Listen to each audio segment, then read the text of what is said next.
Autre exemple que je peux prendre encore, c'est David, qui dans plusieurs écritures est un peu le type de Jésus. Okay. Les coups qu'il reçoit dans 2 Samuel au chapitre 15 viennent de son propre fils.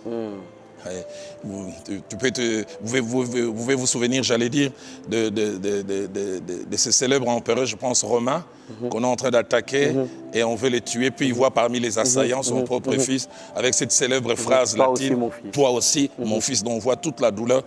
Et celui qui fait du mal à David, c'est Absalom, son propre fils, qui non seulement lui fait du mal en les détrônant, mais plus tard va avec ses concubines au vu et au su de tout le monde, dans le but de les toucher dans son âme. Mais puis finalement, qu'est-ce qui se passe quand l'élite d'Israël veut s'élever avec, je pense, Joab comme chef de l'armée, et pour aller combattre l'armée d'Absalom? Quel drôle de consigne!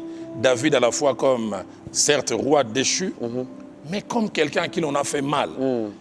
Écoutez ce qu'il dit à Joab, il dit doucement. Avec le jeune homme. Avec le jeune homme. Doucement avec le jeune homme. Ça, j'estime, c'est de la grandeur. Et ça ne s'arrête pas là.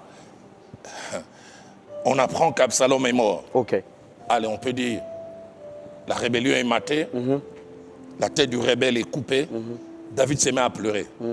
Il se met même à dire, Absalom mon fils, qui ne suis-je pas mort à ta place? Et ça choque les autres. Ça choque. Et c'est pour ça dans les livres aussi, j'en parle, j'ai dit, le moment où nous recevons les coups sont des moments des tests. Des tests pour notre ancrage spirituel, des tests pour notre vraie maturité. La maturité, ce n'est pas quand je prêche, c'est quand tout va bien. C'est quand des fois ces choses arrivent que je peux savoir est-ce que je suis vraiment un véritable enfant de Dieu ou pas. Donc, ces 2 exemples que je donnais sont très, très révélateurs.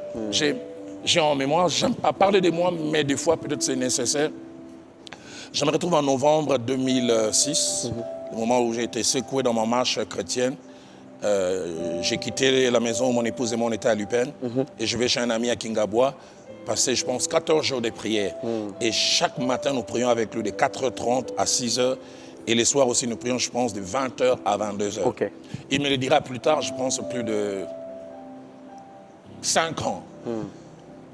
Moi-même, je ne me rendais pas compte. Les soirs, quand on se retrouvait, on priait, je n'avais pas conscience. Mais il me dira plus tard, il me dit, il est arrivé même 3 fois, il s'est arrêté de prier. Il s'est demandé, a-t-il affaire à un extraterrestre? A-t-il affaire à un inconscient? Il dit, tu ne faisais que bénir ces gens qui t'ont fait du mal.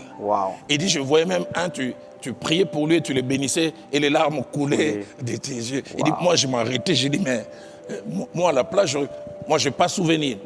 Mais il me dira plus tard combien ça l'avait impacté, combien ça l'avait touché. Mais je me dis, c'est Dieu qui a placé cela en moi.